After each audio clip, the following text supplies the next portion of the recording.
Hey, hey, and welcome to another Sunday Superversive live stream.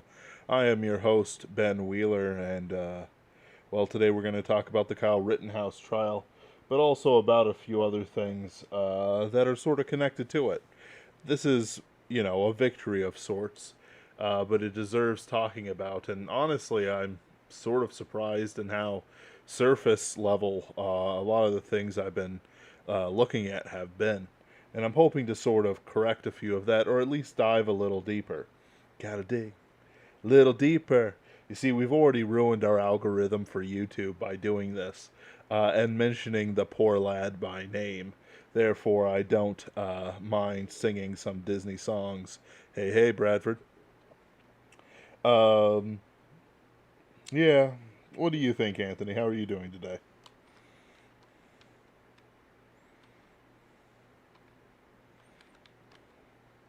Have I lost him already? You did for a moment because it looked as if I was connecting through my computer and then Discord reset. So that, Always. but I'm So, on. someday I dream of you having an actual proper computer and not three next level Target toasters strapped together. They're good toasters, Ben. I don't care. I don't care. Anyway, all right. So the big point of it, as I mentioned, was to sort of dive a little deeper into the Kyle Rittenhouse thing, and I do mean like deeper, not like in the conspiracy things, like the weird green screen effects, which honestly probably just kept covered up some cops or some recording equipment that was unsightly. Um, no one interacted with it anyway. I'm not talking about that sort of deeper. Instead, what we're talking about is sort of the spiritual aspects of it. My pastor had a really good statement today where he said the forgiveness of Christ, the forgiveness of our sins, is like when Kyle Rittenhouse was acquitted of all charges. The man collapsed onto the table and, breathed a sigh of relief. He was crying. He was emotionally undone. And it was not manly. It was not unmanly to have had that reaction. In fact, it was the appropriate reaction to such a thing, to such grace. Sure, to us who value freedom and life and all that jazz, it may seem like, well, of course he was going to get off scot free. Well, that wasn't a guarantee at all. And what's more, we are not also guaranteed to get come away from our sin in the same way, except through the blood of Jesus Christ. Therefore, I would like us to sort of chat about that sort of thing because it's interesting to me. It's a great model of salvation. It doesn't matter whether or not the serpent um, tricked Eve into eating the apple. Eve still ate the apple, but under the blood of Christ, we might meet our mother in heaven.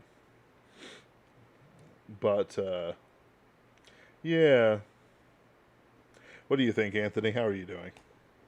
I kind of dig it. The Kyle Rittenhouse theory of salvation.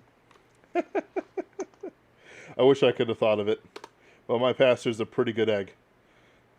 It makes me happy to have an actually good pastor because No, it's a good metaphor. There is of course one crucial difference here though, which is mm, that Kyle Rittenhouse.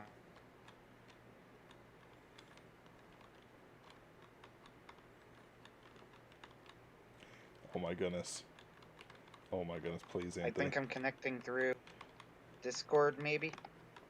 you cut out. Am I back? Yes. Yeah. That's because my Discord finally worked. What I was saying is there is one crucial difference in this case, which is that Kyle Rittenhouse was actually innocent. Yep, you're absolutely right. And in fact, honestly, that's a big enough difference that kind of blows a hole in the idea as theology, though I guess as metaphor it still works. Uh, I only it care works. about metaphor, Anthony. I'm It a it writer. it works as metaphor. Just the idea of the slate being wiped away clean, the relief that you feel after that. Yep. But in terms drawing conclusions past that. There is a major difference, which is that Kyle Rittenhouse did absolutely nothing wrong. In fact, handled himself in an exemplary way. Yep, you're absolutely right. In fact, a heroic way, whereas all of us have actually sinned and fallen short of the glory of God. So, St. Kyle of Kenosha did no such thing. In this case, of course. In this He seems case, to be an all too human being, like the rest of us. Not he, that that actually matters to the case at hand. he sinned in the eyes of the world. He's probably sinned before the eyes of God too, like everybody else. Yes. Oh, yes, but I, it's I we're my not here to understanding talk is about that that, there, though. yes, not to yeah. The point was not to start trying to drag St. Kyle of Kenosha through. Uh, the point was to say that the crucial difference between what we were seeing there is that our reaction is due to the fact that we are being forgiven despite the fact that we know that we deserve what happens to us. Yep. It's one of those reasons that I've seen people, start to like lose faith in God over the coming crisis and sometimes over the coronavirus pandemic, and my reaction has never ever been that, because I've always been like, if anything, we've been given too much time. Yep. God has been better than we deserve, so I don't really see what you know I see no reason to doubt the goodness of God and what's going on. In fact, this is more or less confirmation that God is just. But I am a cynical soul, so I Mm-hmm. suppose that partially explains that. Hey, hey, Carl. But the flip side of that is that that means that I'm never. Yep. Hello, Carl. But the flip side of that is that means that I'm also not going to go into a spiritual crisis every time something terrible happens, and lots of terrible things happen Yep.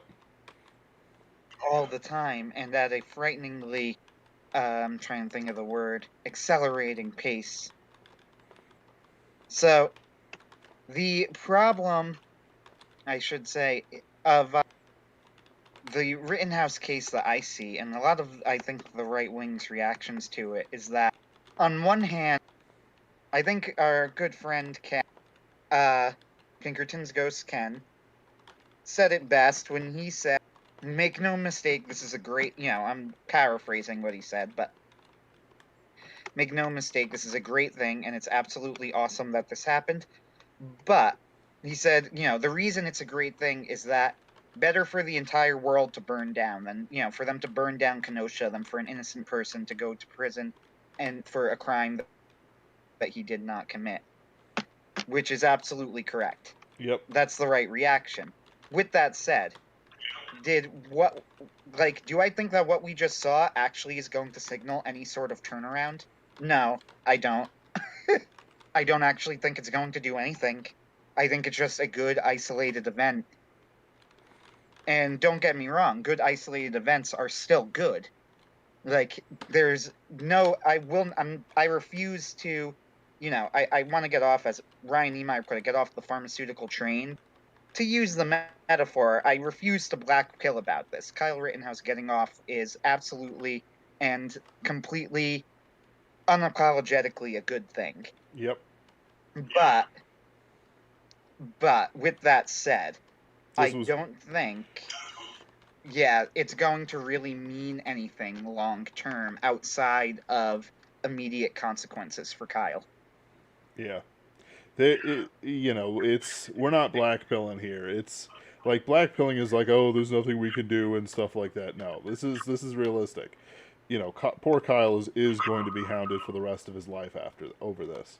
And worse Yeah, things I was aside. having that discussion. I said, it's a little bit of a toss up how things will go for him past here. Because on one hand, he will be hounded for the rest of his life over this. But the flip side is, if he plays his cards right, he will be richer than Midas very quickly. I don't know if he can, or I don't know if they'll let him. But one hopes that he goes after everyone who ever libeled him. Libeled. Yeah, it'll I don't know if they'll what they'll do. I'm not even convinced that they won't civilly sue him, though I don't think they will. Yeah. Like, I doubt that he is going to get sued, but I also don't think it's impossible that we see a civil suit. And I do think that if they do decide to actually go through with a civil suit, then they will probably get what they're going for Who knows? because they'll make. But we'll see what happens. Yeah. The point being that this is a great thing in isolation, but does it mean that, like, it's the beginning of the end of the decline? Does it mean that the decline is not happening? No, I don't think so. I've seen a lot of different people saying they will. Sarah Hoyt did. She had like a whole thing on spit out those black pills and how it was like this great moment in America. And I'm like, I don't know. I get that I'm a cynic and maybe, but I'm just seeing like this never should have gone to trial. The very fact that this went to trial is an absolute travesty. Yep. Like, it's so completely absurd. There's literally, like, how did it even take 4 days? There's nothing to discuss here. We have a video. He was attacked. He was running away, attacked, fired back in self-defense. That's it. That's the whole thing. Yeah, and That alone should be enough that they should have looked at that footage and said, no, this is ridiculous. We're not going to put an innocent kid on trial for this. And somehow it took them 4 days to figure this out. Like, that's absurd. yep, and supposedly the rumor is that there was a really holdout juror who was really kind of like holding things up here, but or two rather, because it had to be unanimous or nothing. But that's neither here nor there really.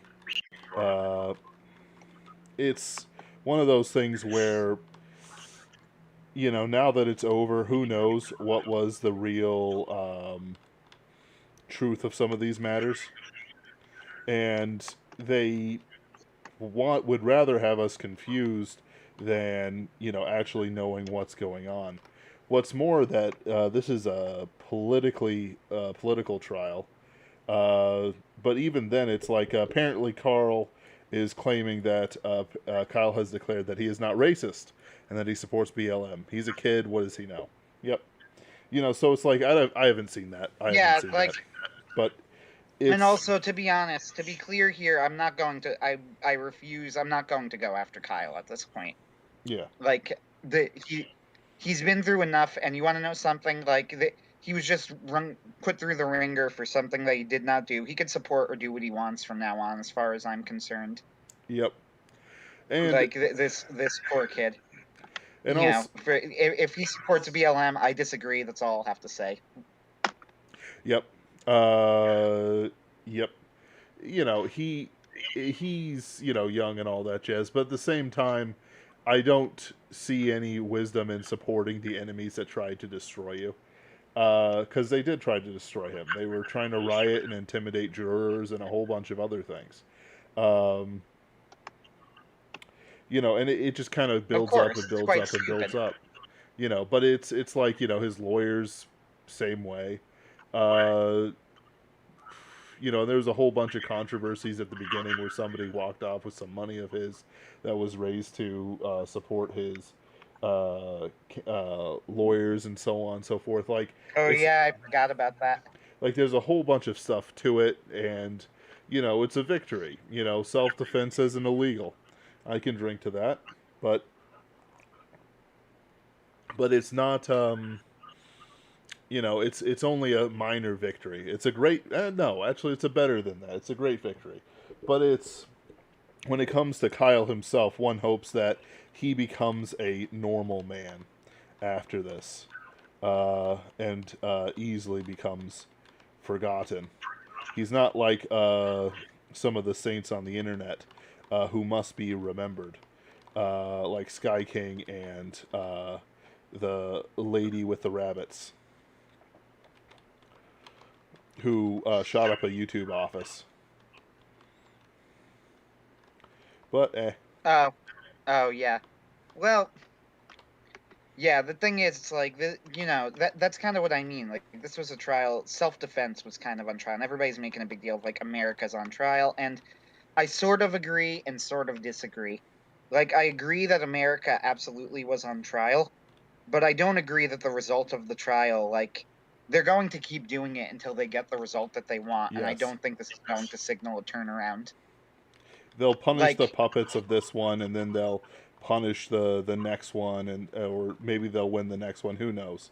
You yeah, know. and eventually they are going to win. Yep.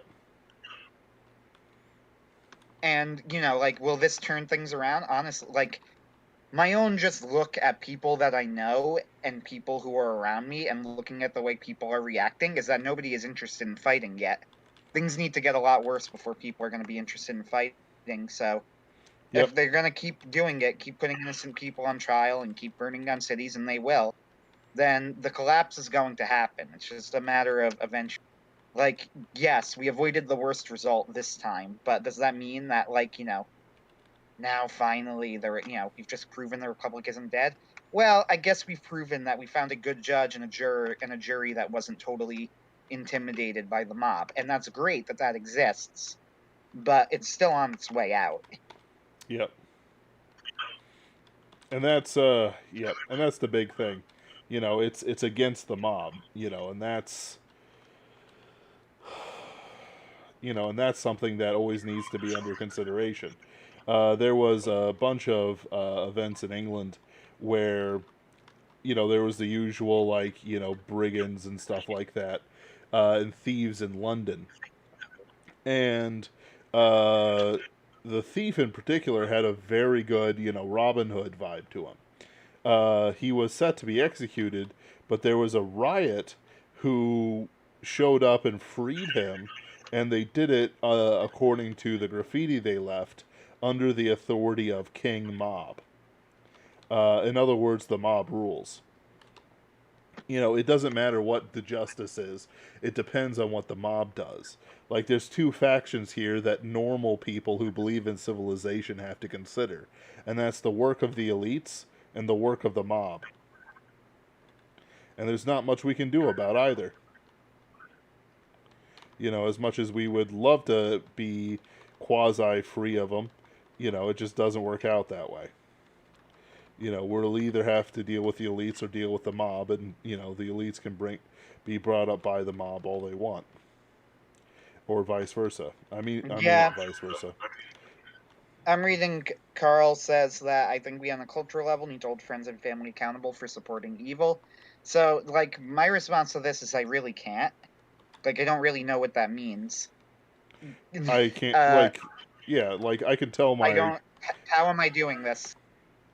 I can tell I my could tell mom, them, but like, I could tell my mom all I want that she this frame rate is terrible. That she's wrong about Kyle Rittenhouse and stuff like that, or I do it with my brother and such like. But like, it doesn't it doesn't help anything to cause fractions over this. Like, the vaccine is kind of worth it, actually. It is very worth it. well, But the it's worth it. And but even that, I guess what I'm trying to say is, like, with the vaccine as well. So mm, my family, my immediate family, is going to. I don't know. I'm going to avoid talking about them because they probably wouldn't want me to. But I'll bring up extended family because they don't watch this and they don't care. Uh, uh, so my extended family, if I know that they disagree with me, that I'm not going to be talking with them about this anyway. And, like, what I'm not gonna go to the one Christmas event once a year. What change is that going to make to any of our lives?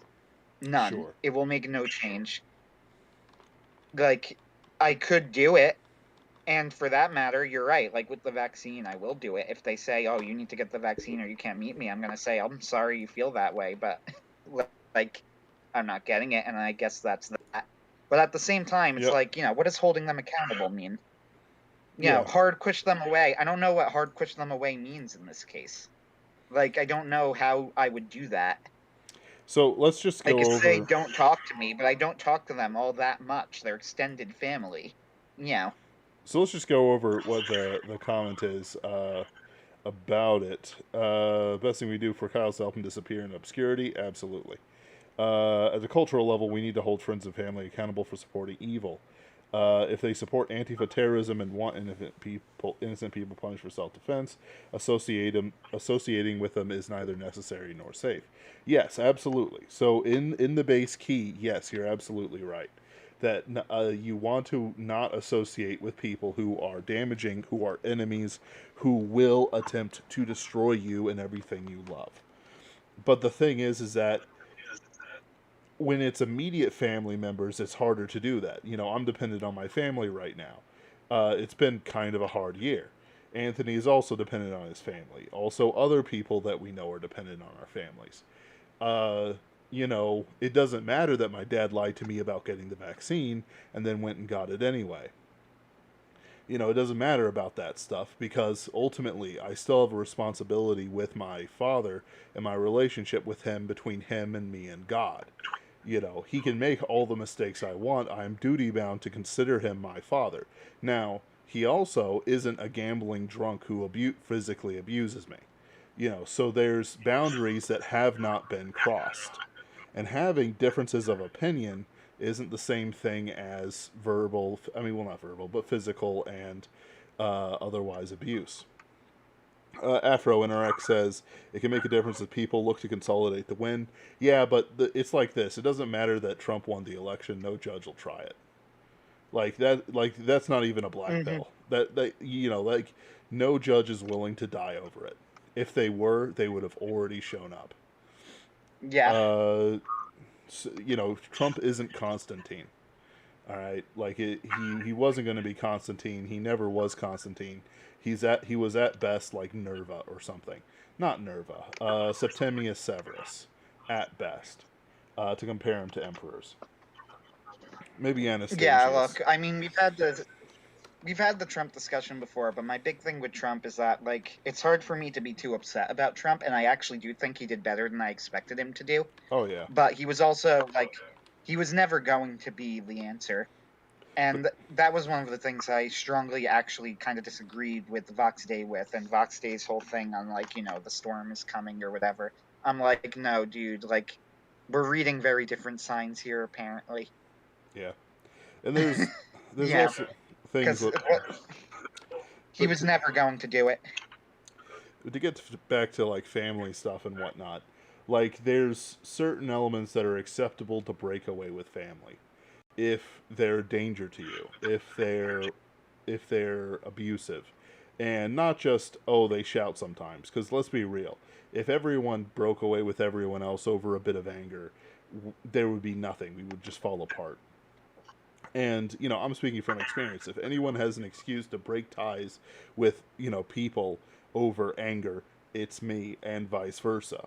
So it's I'm not speaking from some sort of oh everything's perfect place here with other things like that, like the standards are what destroys uh, your place in God's purpose for you, like in purposes. Like if you are being set up for a fall, you do not have to step into that tiger trap. And things like the vaccine, like my uncle said he doesn't want anyone vaccinated to show up at the Christmas party. Well, okay, fine. He's paused. He's been paused since the beginning. He took the vaccine. He's literally works in the health insurance industry, uh, and he does it for stupid reasons. All right, well, he always kind of hated my half of the family anyway, but whatever. It hurts me, but fine. I guess he's considering himself on that side of the spectrum. And then let's say that next year he's like, oh yeah, everyone's available, because the unknown pandemic from unknown places is over. Uh, I'm gonna show up. I'm not gonna worry about it, and I'm not gonna bitch about not being there last year because I do want a relationship with an extended family. People can talk about it all they want, but you don't understand how bad it is and how great it feels, even in the little dregs of it, until you don't have it, because your boomer parents are stupid. So it's like, what are we supposed to do with that? Like, if we look at Kyle Rittenhouse's family, it's a broken home. His mother has aged, and she was aged before this even began. It was a hard life. He had friends. The guy he was with on the night of was suspicious and may even have been a federal agent. As much as we would like to say, well, Kyle should do this, Kyle should do that, no, he doesn't have it. He doesn't have the necessary stuff and vim and vigor to really go for that win that we really actually need. And I don't say these things as a rebuke to Carl or anything like that, but it's like there's a spectrum, and it's easy to say I would ban this or I would get rid of that. Well, we're talking about and we're centering our discussion around a person who may have never been on our side in any real sense. Like, they didn't just like magic Waffen officers, SS officers out of the air. Um, they came from somewhere. Some of them became disgusted and turned coat the second they could. Others fought to the bitter end even after the surrender. Uh, you know, like the jackboot comes from all places. Hmm. Yeah, I mean, I'm thinking right now because so with my family and the whole thing, we honestly get along. Like my immediate family gets along very well, arguably too well. Uh, it's one of yeah, it's one of those things. I don't want to complain because as soon as you complain, you go, you don't know what it's like to you have a good relationship with your family, and yes, you are absolutely correct. Like I cannot disagree with you that having a good relationship with my family is something that I am very grateful for. But at the same time, I feel like there is a happy medium that I personally do not have. Now, with that said, as far as the vaccine goes, me not getting the vaccine has caused rifts. But this has been like, the one thing that I'm just not going to do it, and I won't talk to them about it because we don't share premises on this issue. So we Mm-hmm. have no base to like argue from. You know, like no, like you don't understand. Like there are certain vaccines, for example, I mentioned that I would consider the Novavax, but I just learned that the Novavax was made in a similar to the way that the Johnson vaccine was made, which means that the Novavax now is something that I will never ever take. I would die first. Uh, Yep. and I legitimately mean that. I would actually like I'm it's hard to say if you would actually die, right? Like, Yeah. we say this, but then when you're really on your deathbed and death is staring you in the face, are you really going to be that brave? However, I am confident in saying that I am willing to say that I would die now. How about that? Sure. I'm of the opinion that I'm not going. So, one should say go what the ahead. one. I'm of the opinion that one should say what one wants, but realize that they will have to deliver. Right. And, I also am not even going to judge too harshly people who make mistakes because repentance is always an option, whatever. Yep. However, I am going to say that I'm not going to, as of right now, and I intend to never ever get the Novavax. Uh, as far as the Moderna and the Pfizer vax, I won't get them either for a variety of reasons. I actually think that the connection to abortion, from a moral perspective, is remote enough that that's not really my main issue. But there are so many other issues that are tacked onto this that that's hardly even relevant to me anymore. I won't do it. Yep. And because of this, though, this means that like I'm looking at it from completely different premises than other people in my family who I know have gotten the vaccine. But because they're like, you don't think it works? Well, first off, I don't. But then the sources that I look at and the sources that they look at are completely different sources, right? Right. So they don't trust the sources that I use. I don't trust the sources that they use. So there is no starting ground. I can't have the conversation, so I just don't. I won't talk with them about it. I'll just tell them, look, like I don't know what to tell you. I'm not getting it. Yep. Uh, And there's like, and and there's like, I feel I don't like, and I don't like having this between us. But honestly, the alternative to that would be knockdown, drag out arguments every day, which I'm not interested in. mm-hmm. And Go ahead. there's a lot of stuff with. Don't forget, you have a delay, Anthony. You have a delay between what you hear and what you say. Oh. Oh no. Yeah, but it's hard to. So like also, let's see here. We appreciate, look to preserve blessings God gives. Family's a blessing. Megabuster says toast. Ew. Carbs. Uh, let's see here. So the reason why I'm kind of okay with talking about this is because there's a whole bunch of things going on that sort of determines who's a friend and who's a foe. They're like your family disagreeing with you does not make them ultimate enemies. Neither does my dad lying to me about this. He does that all the time. He's always done it, and I was an idiot for thinking that he would change his stripes on it. You know, it's like one of those things. If you don't know the people around you, you can't be blamed because everyone always tells you who they are. You just have to listen to them. With things like, the family situation, with things like Kyle, with things like, the vax, with things like how society is going, we're talking about this stuff, but let's be real. The first one was whether or not you'll, agree with stuff like gay marriage and whatnot. Do you accept that? Do you agree with blah blah blah blah blah blah blah? That sort of thing. And quite frankly, you know, that was a thing way back when where it was kind of important. But now that's just kind of on the wayside. It's honestly been forgotten. Everyone already has a side with that. And it's like, yeah, absolutely, I wouldn't do that, or I would do that. Then it comes to things like abortion. Really, this started with abortion. Oh, wait, no, it didn't. It started with like anarchism and communism and other things like that. Like, there have been, over a very long period of time, a series of litmus tests. Who's for civilization, who's against civilization. Uh, the Kyle thing, anyone who thinks that Kyle was, a little rat bastard who just went out to kill people, um, doesn't really get the issues, isn't an American, does not understand it. My mother is English. She thinks Kyle was in the wrong. Well, that's how the English think. She is appropriating English values and, English Christian values to that situation. It does not make her an ultimate enemy.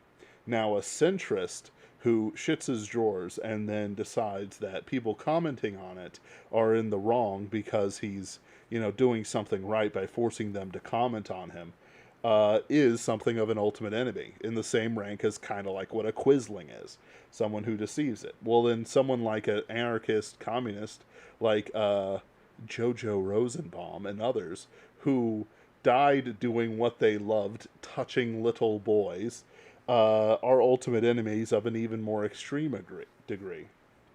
Like, this is a spectrum. It's kind of like the social sexual hierarchy, another favorite subject of ours. There is a spectrum, and it is fractal. In the family, there are no true ultimate enemies unless they physically abuse you or try to destroy the family through other means, i.e., they refuse to deal with their addictions, that sort of thing. Then outside of that, with your coworkers and stuff like that, there's no point in getting fired over this now. They might say, oh, we're losing all these jobs, but really they're saying, oh, we want more vaccinated individuals. And it keeps going with that stuff deeper and deeper and deeper. Uh, if Carl says if they disagree via aggressive gaslighting, I'm on the fence and leaning towards telling him to cut it out or get cut off. Shepard says it's a sketch, man. If you get the vax, I would advise against booster shots. Yeah. That's kind of the thing. Like, if you have the vaccine, don't get the booster shots, dum dum. But we love you, Megabuster Shepard. We love you so much. Uh, cute, adorable little pony face. Uh, you know, and you can go from there. Like Anthony said earlier, we have repentance. We can make different choices. We are not fated. Honest disagreements versus unrepentant, dishonest fury. It's a difference. Yeah. Like my uncle isn't making himself an ultimate enemy when he says unvaxxed people can't show up to my Christmas party. What he is he's being stupid. You know, I never trusted or depended on him anyway. Therefore, all this is an emotional cost, not a physical, financial, moral, um, tribal. I don't know. Point is that it's not nearly the cost that it appears to be. You go on to other things and other issues.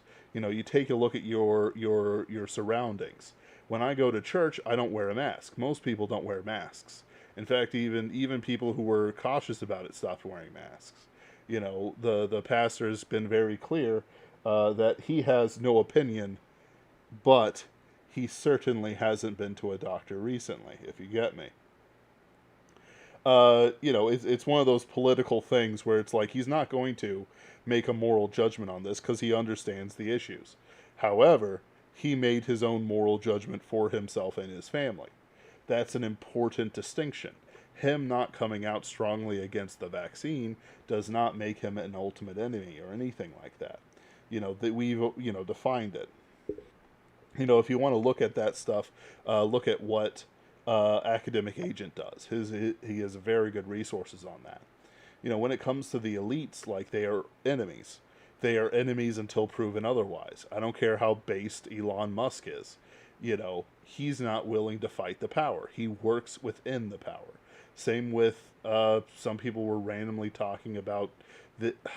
I can't remember what the subject was, but people would mention Bezos on this or someone else or Bill Gates on that back before they were clearly evil.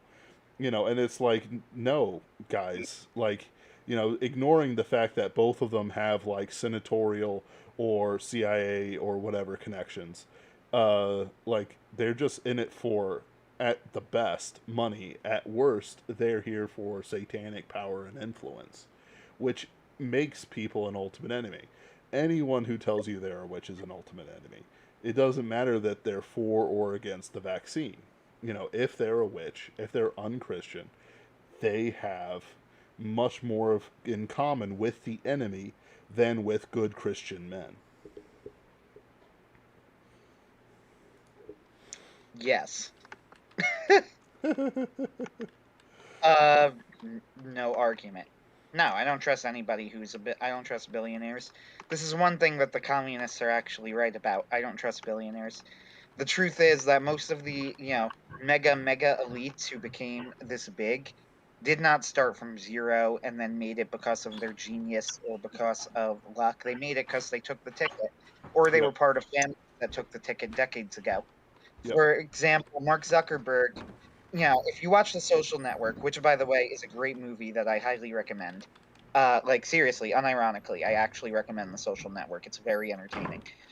If you watch The Social Network, which does not portray, by the way, Mark in a good way, if you watch The Social Network, it gives you the impression, without saying, they don't actually say this, but you get the impression that Mark is in Harvard because he's some sort of uber genius, and Right. that's like how he got in, and that the founding of and that Facebook became big because he met with people with good business sense and they grew it into this mega company. That's not actually true. Mark Zuckerberg was already a millionaire when he entered Harvard. No, I didn't Like, know that particular bit, but yeah, absolutely, I believe it. No so problems. I'm now double checking this to make sure that I'm remembered it right, but I'm pretty sure I did. Mark Zuckerberg was already rich. He had startup money. That is how he did this. Like that's how he was able to make Facebook huge. The reason that none of these dissonant platforms are ever going to be as big as Facebook is because we're starting from, well beyond the starting line. Yep. Now, does this sound kind of communist in thinking? I mean, sort of. I don't really care. It's just true. Yep. Yeah. Like, we're not talking about oh, it's unfair that he had this. We're saying, oh, no, the reason why he advanced so much and so quickly was because he had this. You have to be able to talk about the advantages of your enemy, or else you will never be able to properly, um, you know, understand him. The advantages of guys like Zuckerberg was that they had a CIA or a senatorial or whatever father, or mommy. I think one of them was a. I think actually Bill Gates's mother was somehow super connected to that, and that's how she got the start. I can't remember what Zuckerberg has, and honestly, I don't care. Yeah, it's also worth mentioning too that one thing I obviously this isn't a review of the social network in itself, but this is I think a semi-important point. One of the weirder changes to the real story of the social network was that Mark Zuckerberg in the movie is portrayed as an angry incel who is obsessed over his ex-girlfriend. Now, the real Mark Zuckerberg, if you do any research into his personality, which I did after watching the movie out of curiosity to see what was changed and what wasn't, the real Mark Zuckerberg met his current wife in college, and they again are still married now. Had a very good relationship. The real Mark Zuckerberg, and this, by the way, actually tracks to me because he is obviously autistic. He is portrayed as like a very angry person in the movie, and he is not a very angry person in real life. In fact, he is incredibly creepily emotionless in real life, which again makes perfect sense because he is almost certainly autistic. Yep. And this is a very odd change that the movie made. I know why they did it. It makes it more interesting, and making him like a nerdy loser kind of is interesting. And the thing is that even if he was, it doesn't mean that he wasn't angry about things before he met his wife or whatever in college. Like there's a whole we're not That's here. true. It's just like they have him obsessed with this ex-girlfriend when in fact he's had like one girlfriend his entire life, and they're currently still married. Yep. It's a little odd. Uh, don't get me wrong though. Like I said, I actually strongly recommend the movie. It's highly entertaining. Uh, Fun film. But with Yep. that said, yeah, I'm trying to look up. I can't find. So it says that blah, blah, blah, blah. Zuckerberg was the son of a psychiatrist and a dentist. So there you go. Millionaire is already pretty likely. Yep. Not like, don't get me wrong, not Facebook millionaire, but like one of the upper class. You Yes. know, the An son of a elite. dentist. Like, yeah, the son of a dentist and a psychiatrist. That's gonna put you in the millionaire category. Yep. Or close And enough to not matter. Like close enough for Harvard yes, money, basically. yeah, exactly. He was a genius, though. Yeah. That's to be clear. I mean, you can't do this without being a genius to at least some point. As Yep. far as like who Zuckerberg is as a person, I honestly doubt he's as like I'm trying to think of how to put it. Yeah, Nefarious. yeah, I guess that's one way to put it. As a lot of people think, I think honestly, like the answer is that he's just kind of autistic, Yep. and he was raised as a Reform Jew. You could play with, put make whatever conclusion, draw whatever conclusions you want to from the fact that Zuckerberg is Jewish, and there probably are quite a few that you could draw. However, in 2016, he said that he believed that religion was very important, which is strange and not what I would have guessed. Would you have guessed that Zuckerberg was religious? Absolutely. Church of Satan all the way. Well, true. But yeah, I get the impression I get from Zuckerberg is honestly that he just is like completely oblivious of how people interact with each other. And which is really funny that he is the founder of Facebook of all things. But that explains why, as he got more and more control of the company, that Facebook became less and less conducive to actual human interactions. So, yeah, Yep. I suppose it does make sense. And that wasn't even a joke. That was like, I'm being completely serious about this. Yep. Uh, And also, it's more about the yeah, advertising than the actual interactions as they were before. Like there's been an evolution over the last 5 years or so, where things have moved away from actual physical interaction between people and more towards advertising. Um, you know, It's like why Amazon is so hard to use these days. You know, same basic idea. Mm-hmm. I Like agree. I dig the like the 20 books to 50K set, but like you guys have to realize that most of you aren't really putting out classics or masterpieces. They're fun books. Don't get me wrong, they're very enjoyable, but quite frankly, it's like no, like know what's going on here. Like it's actually bad that your path to success is publishing 20 books that are more or less kind of forgettable. You know, or 50 books in the same sci-fi universe or something like that, Star Wars style. Hey, you know, good for you that you're making money and stuff like that. Don't get me wrong, but I yeah, mean, yeah, not everybody has the skill to make a Galaxy's Edge universe. Nick right. Cole is able to make high quality books in a connected universe like that because Nick Cole is one of the, in my opinion, probably maybe three, if you count the what's his name, the communist from Japan, uh, He's a China communist. Mieville. He's Isn't not China a. Mieville? He's not I Japanese. thought China. Oh, is he Chinese? No, he's English. Are you sure? Oh yes, I could have sworn that he was a foreign writer. China Mieville. Let me look him up. Mioville. Damn, no. Either I'm thinking of the wrong person or I just was completely laboring under the wrong. We have some comments. I think I'm Well, we have one comment. None of the billionaires today have anything in common with the robber barons who had clear moral characters. O.G. Rockefeller was a preacher. His descendants worship Moloch. Rockefeller worshipped Mammon.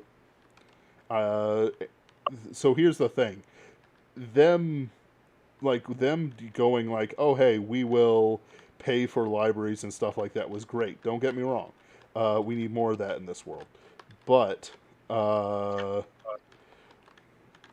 you know, it's not as he wanted his workers happy, not necessarily well educated. what you're saying. Yeah, as I'm looking up, uh, you're absolutely right about China Mieville. I don't know where I got the idea that he wasn't.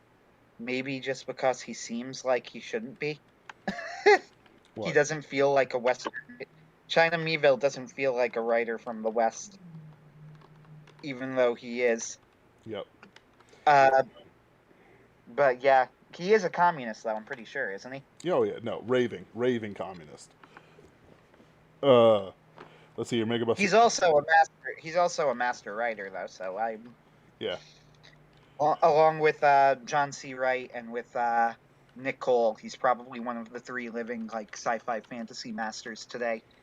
yep, Uh, I think that's a good top three yeah, in whatever order you care to put them in. I think that Nick Cole has the potential to be the best of the three, but I don't want to say squanders it because he's making money hand over fist right now. yeah. So he's not squandering it. But I feel like that if he decided not to focus on making, his extended Galaxy's Edge universe, he could be making master books. Instead, he's just making very good books. John C. Wright isn't writing fast enough. In China, I'm Mioville's a communist, which is the worst of all three. Yes, John C. Wright. It started off as me saying I thought I'm being a little unfair, but now I'm like, dude, where is I have no idea what he's saying anymore, guys. too long? He But might be yeah. whatever. Uh, so like Oh no. Anthony, I swear to goodness, someday you'll have a computer that works. Listen to me, child. Someday you're gonna have a big computer. It's gonna take you to the big city that'll have actual internet. Uh, I disconnected and reconnected. Can you hear me again? yeah, we can hear you. So, Yeah, but what I was saying was, originally I would say that that stuff about John and a little bit tongue in cheek that he doesn't write fast enough, but now I'm at the point where I'm like, seriously, where is your next book? It's been too long. I'm actually like like I want to read the next Moth and Cobweb. Yeah, I know, dude. I know, but that's I, okay. I'm gonna hold my tongue though, because I happen to know that John works incredibly hard. So that's not really a fair comment, but I'm hoping for it. Megabuster Shepard said someday Anthony will get a decent router. It's not the router, it's the computer. I swear, Anthony. It's your only imperfection. You are otherwise perfect, spotless, blemishless. I know. Anyway, so but like thinking about these elites and stuff like that, because this is really what it's kind of about. Like Kyle was somebody who they basically marked out as being a very good target.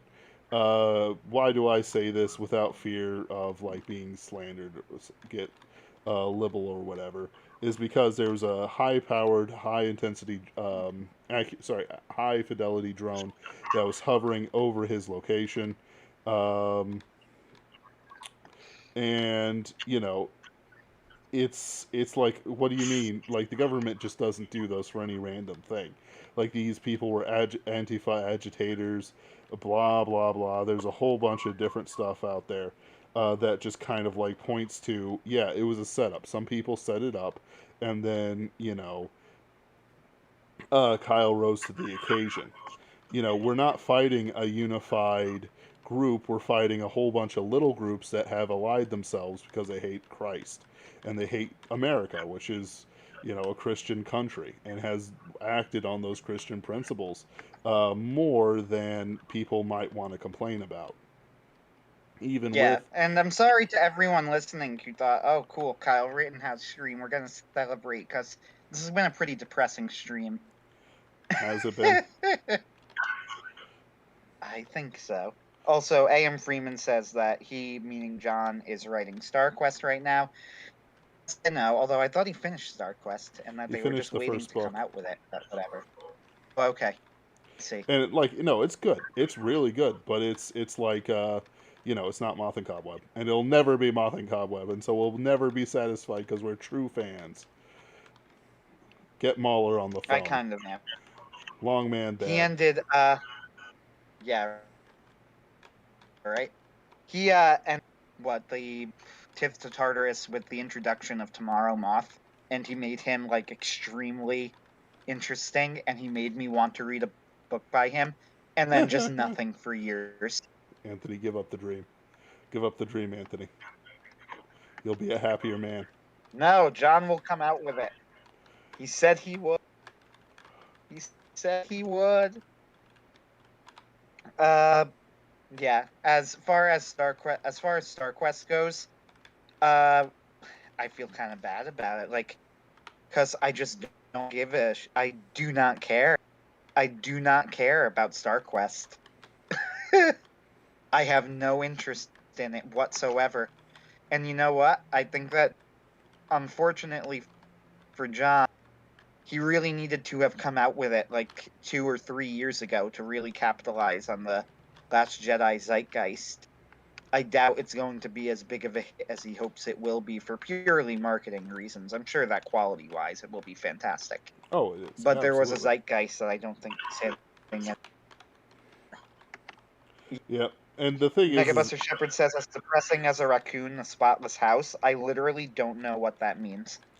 I have never heard that saying before, neither and have I I actually. cannot puzzle it out. I can't puzzle that out. Why would a raccoon in a spotless house be depressed? I don't understand. Okay.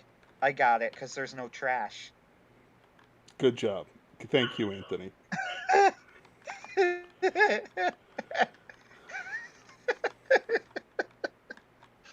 Keep going. I'm sorry.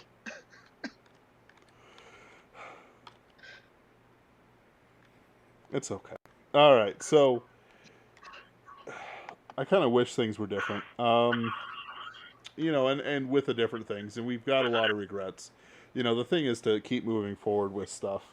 Like the Kyle thing was great. It took up a lot of time, and it gave us a lot of things to talk about and to think about. especially since we could see how incompetent our enemies are. They're very incompetent. It's beautiful. The problem is that anyone who isn't a true friend and dedicated to the cause is also incompetent. Catholic Lancer says, fair point. My interest in Star Wars, not Star Wars, has considerably mellowed out since Galaxy's Edge Retribution. Yep. And even my interest in Galaxy's Edge has been lower since Retribution, which is pretty good. I own like 12, 15 of the books. I think I can call myself a fan of Galaxy's Edge. And like 4 audiobooks. So when it comes to this stuff, like thank God our enemies are incompetent, and the real competent ones are like Yo, off doing other things. That prosecutor was just a bucket of hilarity. Oh, it Just was great. my underrated favorite moment of the trial, which seems to have gotten lost in the shuffle, but was actually like absolutely hysterical, was when he like accused Kyle of carrying an AR-15 like he was the main character in a video game or something. And Mm-hmm. Kyle responded with, what are you talking about? This isn't the only type of gun in a video game. You could get a pistol in a video game? I don't understand the question."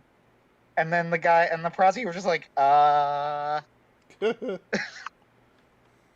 he's just like, "Oh, so like, you pick an AR-15, scary looking weapon, just like the same type of gun that you would use in a video game." And Kyle is like, this isn't the only type of gun that you could get in a video game.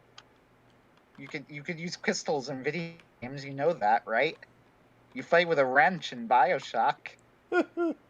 I like, and then Kyle literally goes like, "I don't understand the question. Like, what? I don't get what you're trying to say." It's even funnier when you realize that Kyle did not bring the gun with him. Kyle was given the gun by a friend, so it wasn't even his gun. No, it was his gun. So no, it was a friend's gun. His friend gave it to him when he got to Kenosha. Oh, that's what you mean. Yeah. I thought it was his gun Yeah, that was so he was keeping for him, or something that he had bought like through somebody. not that I know of. I thought it was just something that his friend had given him. Uh, Either way, though, like that was probably my favorite exchange of the trial because it was just so baffling. Everybody bashes this prosecutor, but I wonder, like, the prosecutor was probably assuming he would have a judge that would play ball with him, and when Yeah. he didn't, then his whole case just torpedoed because there is no case. Like, Yep. as soon as you don't have a judge that plays ball, there's obviously no case. If the judge cares literally at all about the rule of law, then you're going to look bad. Yep. So, not that the prosecutor deserves to be treated fairly, but I question what he really could have done in this extremely cut and dry case. I don't think they sent their best, but then again, like the family's like super corrupt. So the city is like super corrupt. It's got a crime family running it and everything. So it's like, who did they have? Corruption doesn't breed, quality. Yes, I agree. I think you're probably right. I don't think they sent their best, but I also, like, I do look at the facts of the case and I wonder what could they have done. Like, I'm not sure what they could have done that could have made them look better. Like, maybe instead of calling on witnesses who admitted to pointing their gun at Kyle, they could have made the defense do it. And, I guess that would have forced the defense to be a little bit more proactive. Yeah, but my personal favorite moment with that prosecutor was when he said, "Listen, was the guy with the pistol really a threat to you who had an AR-15?" Like, so he had an AR-15. You had an AR-15. That's so Therefore, he stupid. was, the real one in danger. And it's like, apparently, it's been discovered that he's living with a judge, a male judge. Uh, and they have like pictures of them yachting together, and it's like, how is this anyway? Sort of a thing, but it's like, man, I hate this part of the They're arena. roommates. They're room. Oh, right, right. They're just confirmed bachelors who live together and go boating together and work out together and by the same. Oh no. And it's like the other guy was just fat, and it's great. Like, like of all the things you could be, he's boring. He's there. He's just some fat bureaucrat who's prosecuting this case to the best of his abilities. Like at certain points, like I listened to their closing arguments. At certain points, they had like pretty decent arguments going up there, at least for emotional payoff and stuff like that, which is important.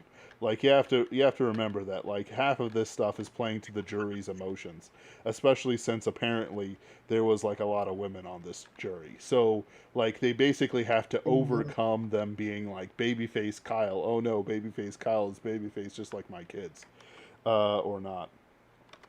That sort of thing. It's great stuff, and it reveals a lot of like kind of what the sort of things we have to deal with. And thank God they're not nearly as competent as they would like us to believe. You know, they send their best after Uncle Ted and stuff like not schmucks like Kyle, who will be unimportant afterwards. Yeah, the Rittenhouse affair is interesting too because I tend to believe call it a conspiracy theory if you want, but you said it yourself too. There was a drone and whatever. I tend to believe that what happened was that this was being orchestrated from on high. I don't know who the orchestrators actually were, but I'm pretty sure it was orchestrated from on high. They spotted Kyle. He was white, clean shaven, and carrying a scary looking gun. So they said, all right, he's clearly out of shape, which he is, Yep. right? Yep. Probably going to be an easy target. The odds of him actually being a good shot are low. But he also doesn't look innocent because that gun is wicked looking, right? Yep. So let's let's send our guys after him. So they send people to target Kyle. Yep.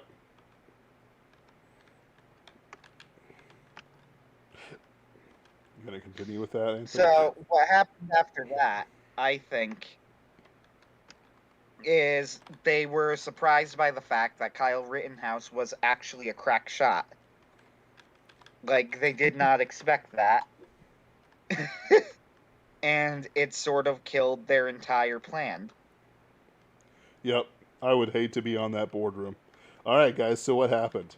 Why isn't this fat white kid dead? Yeah. And then they go, come on, please tell me that he at least killed a black guy. No.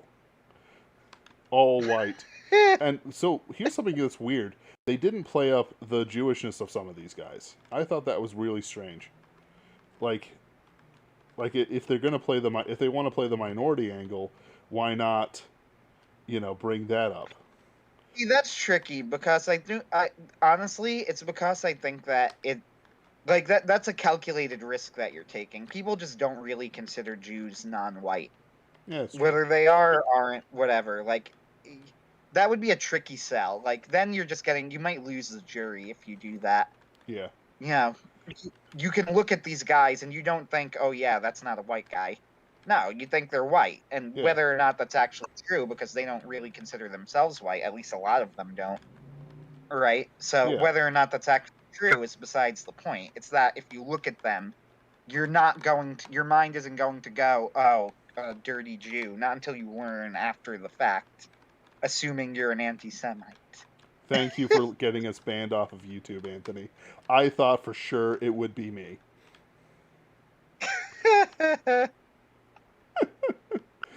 It's like, yeah, But like, and yeah, the black community is actually very intolerant of Jewish tricks. So and it's I it's think it's like, that the prosecution could have tried playing that angle, but it would have been a bit of a risk, oh, it would have been is a what huge I'm risk. saying, because you might lose the jury immediately. Yep. You might get someone like if you start playing that, but then they're obviously like they just don't look non-white. Then you might get the jury going, "Oh, come on, that's ridiculous," and then immediately, there's nowhere to go with the case. Right. So I think that's why they probably didn't push the Jewish angle. And honestly, that decision is one from a purely like win-lose, cutthroat at all costs standpoint. I think was probably the connection one. Yeah, Bradford Walker mentions the drone overhead taking height. res footage. Yes, men mentioned that, and I agree that that is notable. That's a word to use. It is Notable. Yep. notable. I just want to let you know that my suicide will be David Carradine style and not 2 shots in the back of the head. All right? I want you guys to know that when the government comes for me, that's the standard. I bet they won't. They don't take. I don't think they take requests, Anthony. The So Black Force teams yeah, don't right. take requests. So the good news, though, here is the interesting part of the Kyle Rittenhouse case. The Kyle Rittenhouse case was essentially also, like, honestly, I think in many ways, this was the utter failure of traditional media. Uh, Oh yeah. like Oh traditional yeah. media, which is one of the great things about the case. Traditional media was completely, it was just totally irrelevant. It was made irrelevant by the Rittenhouse case. Independent streams, people like Crowder and others, ended up getting millions of views and thousands of subscribers out of the Rittenhouse case, where the mainstream media was all but ignored. Mm-hmm. And that was hard, I will say. Uh, the elections, I don't think were as heartening as a lot of people think. Uh, I know that Brian Niemeyer tried to make the case that the Republican winning in Virginia was actually better for the Democrats in the long run, which I don't buy. Yeah. Uh, I mean, don't get me wrong. I tend to agree with Brian on a macro level more than that, but I wouldn't go so far as to call the victory in Virginia a good thing for the Democrats. With that said, I do think, as someone in his comments section mentioned, it is at least plausible that there was a backroom deal where they would take New Jersey and the Democrat would take New Jersey and a milquetoast Republican would take Virginia. And it helps that the New Jersey candidate was like the most bland, milquetoast, pathetic candidate that I've ever seen. He immediately called any idea, any sort of fraud, a conspiracy theory, despite the fact that it was unbelievably obvious. I mean, it's New Jersey though. Who Um, could tell? yes, Is it any different? well, it's all fraud. But so he immediately rejected the idea that there might have been fraud as a conspiracy theory, even though it was incredibly obvious to the point that it was insulting that they were pretending that there wasn't fraud. And then he resigned, like relatively quickly, honestly. Yeah. Like for one thing, he resigned before Thanksgiving in like a less than 1% vote race, and we got Bergen County flipping from red to blue in the middle of the night. With mail-in ballots that came in off a truck or something like that. We have the fact that all of the big cities were voted last. All of the mail-in ballots were voted last. That New Jersey happens to make it so that the default is that you vote with mail-in ballot, and you actually need to mark a box that says you are not voting with mail-in ballots, which is absurd. Yep. Uh, like it's so incredibly open to fraud. It's actually like ludicrous. Uh, the whole thing is a complete joke. So in terms of like the elections, now the more notable election was when the truck driver with a budget of $120 beat out an incumbent senator. It That was delightful. was. But the reason that happened is because nobody was paying attention to that race. So nobody really cared who won that race because senators don't do anything. What? Yep. I mean, they do, but also they don't. I always like it when people bring up for the So next presidential election, like some sort of like populist or somebody who got popular. Like who's the guy with the one eye? I can't remember. He's become very irrelevant recently. But like people are like, yeah, he could become the next President Trump or whatever. It's like, no, guys, come on. What's wrong with you? Why do you think this matters? We're here to build what we can that'll survive the next bit. If you're going to influence anything, influence local, you know? Like, get with your local stuff. Not in the city either. Like, do what you Right, can. because the local is going to be what's more likely to survive the collapse. Yep. And the local is what survived the fall of Rome, by the way. So, there's precedent. Yeah, exactly. So as far as like what's going on with the elections, there are people who I know, some right wing pundits who are like, no, I think that there's a turnaround coming, and I don't see it. I genuinely do not see it. Me neither. And I wish it were,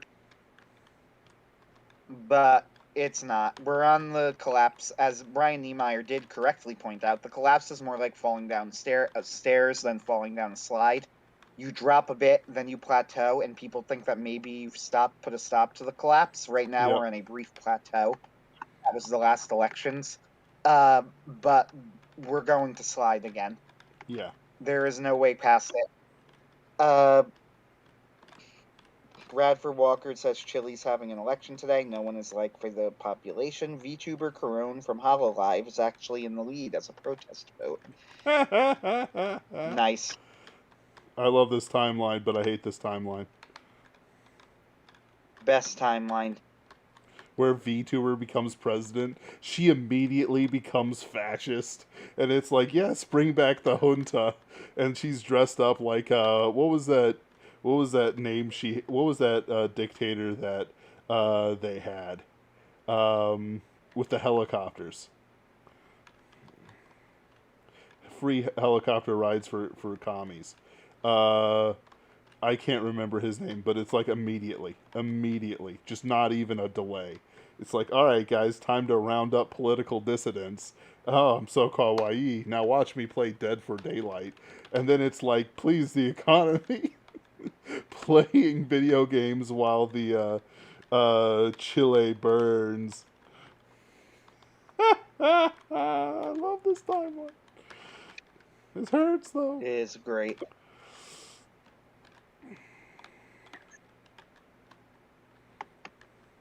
Pinochet, even rhymes.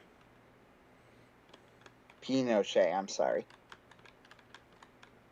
I don't Point get it. is, right, but like point is, it immediately becomes Pinochet rather than like the cute anime VTuber you thought she was. No, she's a Yeah.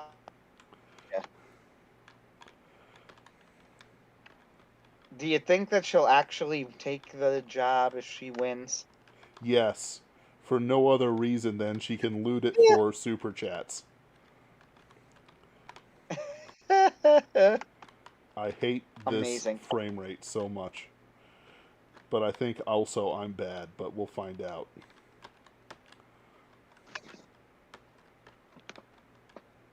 Well, yeah, as far as the next election goes, I don't know. If you asked me to pick, like, who would I want of the currently public figures, probably DeSantis by default. Yeah, but I don't think he'll take it. I think he's too smart for it. No. And he shouldn't, if he knows what's good for him. Yeah. Again, we need like a Washington to rise up, and I don't see that happening. I don't see anyone with that sort of ability. Yeah. There's no Constantines. There's no Walker Solas. says no because Bradford Walker says no because Corona is a Japanese national with no other citizenships. You're not creative. Bradford, please. I want my anime girl fascism, okay? I want the Pinochet. Think creatively. And the new Japanese prime minister is an anti-CCP hawk and a nationalist. Good. What? Yep. Oh no, we're getting banned. So I will it's whole hog at this point. Yeah, right. So I will say this, like, you showed me the video from the YouTuber Steve M. He did a video on one of the Miyazaki films. Which one? Porco Rosso. Yeah. So I went through a few of his stuff. He's good. You're right. Good. He's one to add to the list. He would probably make the B tier or maybe even like low A tier. He's good. He struck me as B tier. Yeah, I like him a lot though. He's an interesting guy. He did his videos on the Ghibli stuff are quite good. So one thing that I found, he was a great source for quotes that I didn't know about. For example, I had known that Miyazaki gave up Marxism somewhere in what? Nothing. Keep going. Okay. So I thought I heard something. Never mind. So I know that Miyazaki gave up Marxism somewhere in the 90s. And he actually had a quote from Miyazaki about it, and I've never actually seen a Miyazaki quote about it, and it was interesting. And it was Miyazaki basically saying that like he had to accept that Marxism wasn't going to fix anything. Yeah, that he Nice. thought that Marxism was going to be the solution that was going to save the world, and that now it was very difficult for him to finally accept that Marxism wasn't actually going to do anything. That didn't work. Uh, which is quite interesting. I know this happened in the 90s, and I wonder if it happened before the making of Princess Mononoke, during the making of Princess Mononoke, or after the making of Princess Mononoke. I am very curious about that. I consider the ending of Princess Mononoke to be a lot wiser than the ending of Nausicaa, since it is, in many ways, a remake of Nausicaa in the Valley of the Wind. And Steve M, the critic, did a video on Nausicaa, and he went through the movie and then all the manga. He didn't talk about the ending of the manga, except to say that it's a lot more cynical than the Nausicaa movie, and arguably Miyazaki's most cynical ending. That it sort of just kind of ends with nothing really resolved. Yeah. Nausicaa is an incredible person, but she doesn't really make a choice. She makes the choice to not change anything. Now, I wouldn't know, because I tried reading the Nausicaa manga, and then I got tired of it because I did not like the panel layouts. Uh, I think that was a me thing, since apparently Nausicaa is like this uber masterpiece. But whatever. But Okay. my understanding of the ending of the Nausicaa of the Valley of the Wind manga is that, like, and this is going to be extremely vague because I literally only know about it in, like, vague generalities, is that Nausicaa has to make some sort of choice that could, like, possibly reset the world or possibly change things, and she ends up saying that she won't do it, and she leaves. So the world is just kind of stuck in its poisonous state, and it's never really going to get any better. And Nausicaa's not willing to reset things, and that's kind of it, and that's how it ends. I mean, Princess Mononoke sort of ends with a détente. It ends with, like, a truce between the sides. Yeah. It ends with Ashitaka and San sort of negotiate an ending of hostilities between Irontown and the forest, and then this gives the forest some time to, regrow and rejuvenate, but the Emperor is still out there. Like, that hasn't gone away.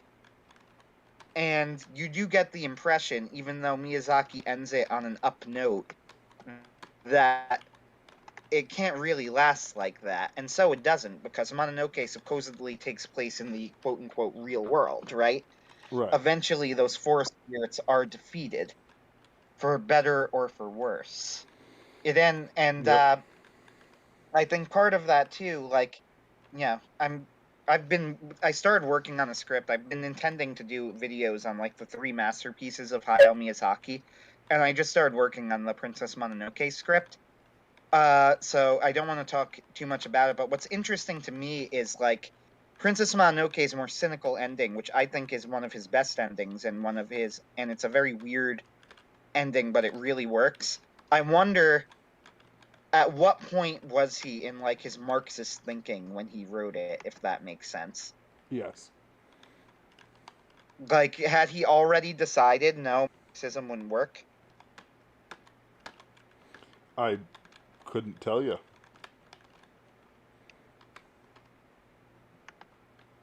It's an Hmm. interesting, I'd be interested in seeing the thought process behind it.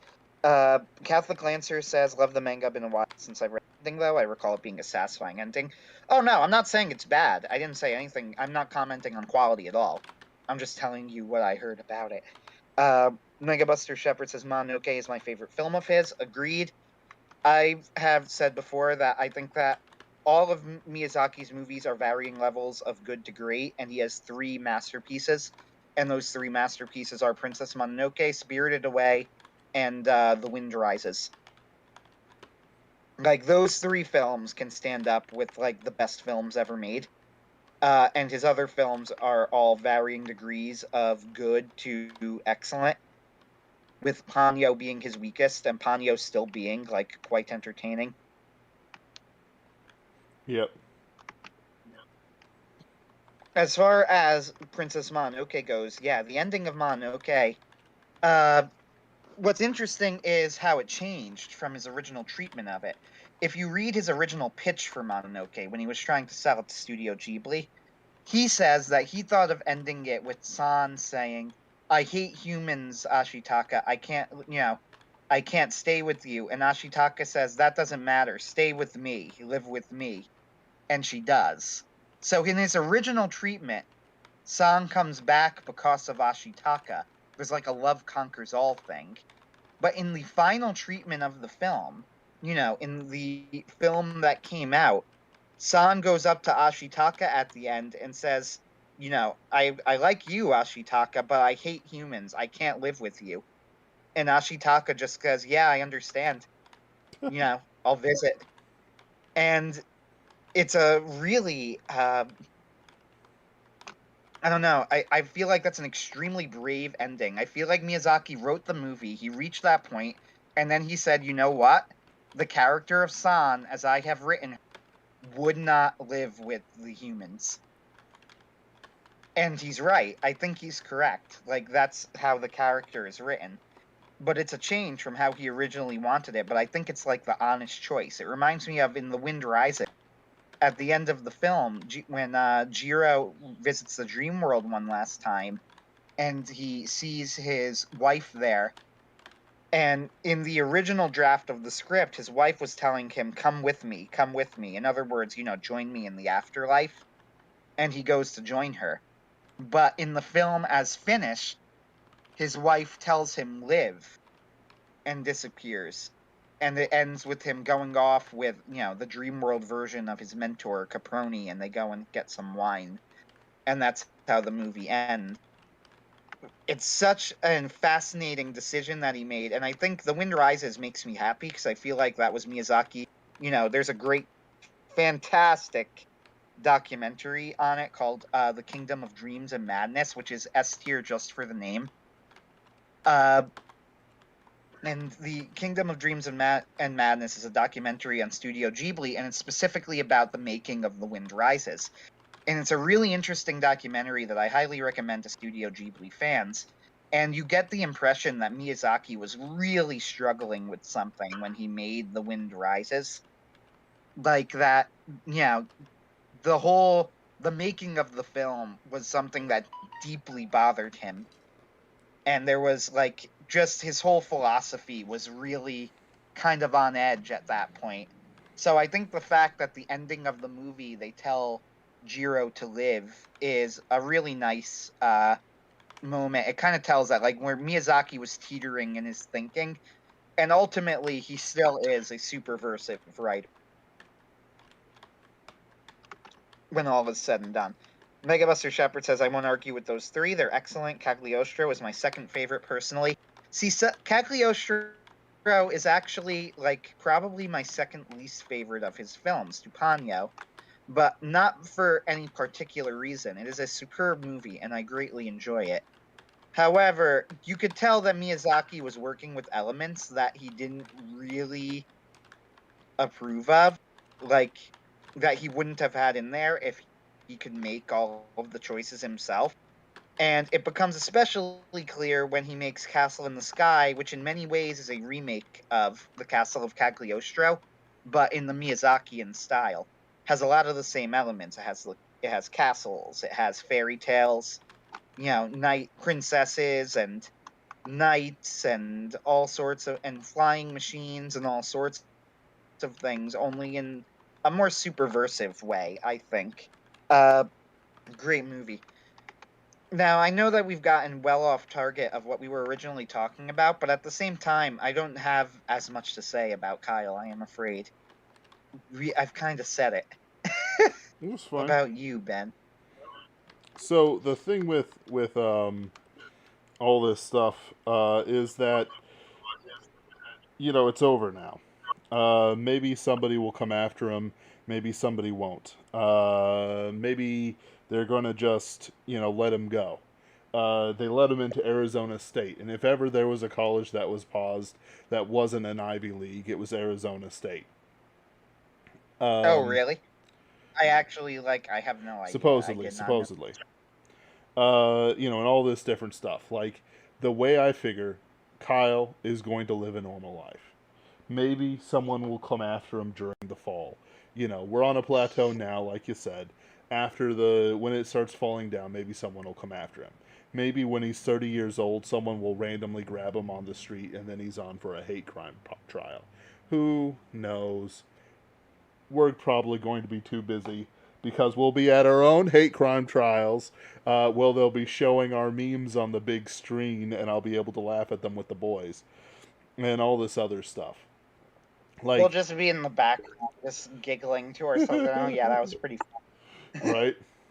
Are we playing this live stream? Absolutely. So, when you killed those characters in Hollow Knight, what did you feel? Points go up. Uh, because I will not be respecting the prosecutor at all. If I can even But find it. yeah, I know that we then just got onto Miyazaki and other things, which we tend to do a lot. But I'm also just I don't really have anything else to say about Rittenhouse. Yeah, like it. I'm I'm glad he got off. I think that's great. I'm sorry that this was such a cynical stream, all things considered. But if it makes you feel any better, uh, life isn't going too badly. Yeah. Well, it could be better. It could be better for everything. But we're heading into It could Thanksgiving. always be better, but that's hardly the point. Mm, I don't know. I always feel like it should be better. I always want it to be better. Oh, it could be, it should be, but you should still be grateful for what we have. Just like it's Thanksgiving this week. Grateful, you say? We should do a Thanksgiving stream, Ben. Actually, I'm okay with that, but I don't know if I'll be able to because I'll be having dinner with family. I will not be having dinner with family, so I will be very available. But If you that's can find somebody, I'll do it if I can. If you can find somebody else to join you, then I think a Thanksgiving stream wouldn't be a terrible idea. what. So what I could I do, don't want to promise. Yeah, I no don't want to promises. promise. What I could do is for people who are separated from their friends and family, I could do a stream. Uh, Yeah, that's fair. I was once stuck home alone on Christmas Eve while my family went out to dinner, because I had work that day. wow. Uh, which honestly, that it was kind of a mood, so I didn't hate it. Right.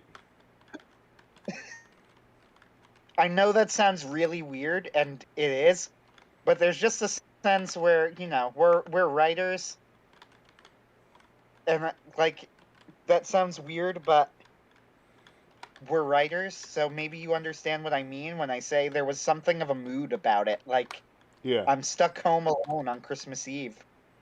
That's an experience that I should remember. Yeah. Catholic Lancer says we could play Root. Ooh, Ooh. I would actually have fun with that. We'll set up in advance this time, though, if we do. Yes. Uh, and if I can't do it, then April could join in. You'd still have your 4 if Ben is willing to do it. I am more than willing to do it. I have to fight all these rounds again. Eh, I hate this so much. But yeah, no, I would love to play Root with people. Get some chill things. Usually my family does more pork than turkey. So that'll be a thing. And it'll be just very enjoyable.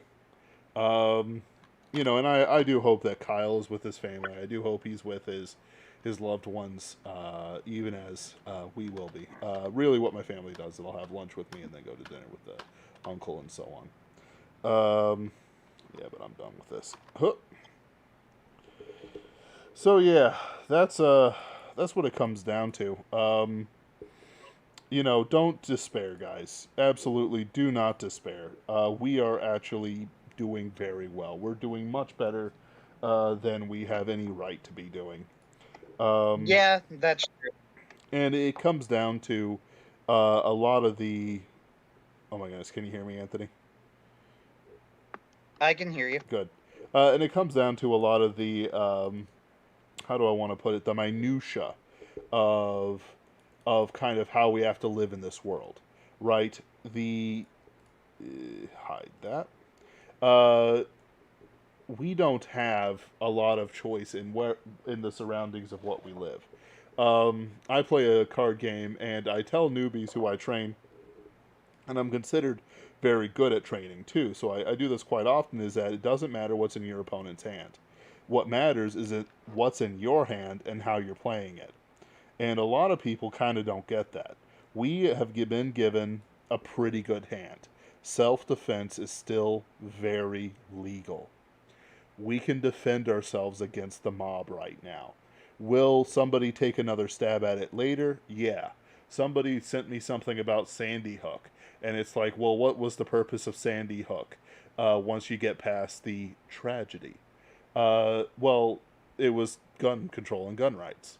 It was a tragedy by all reports, but the media immediately spun it to gun control. It doesn't matter what it is. Um, it doesn't matter what particular thing it is.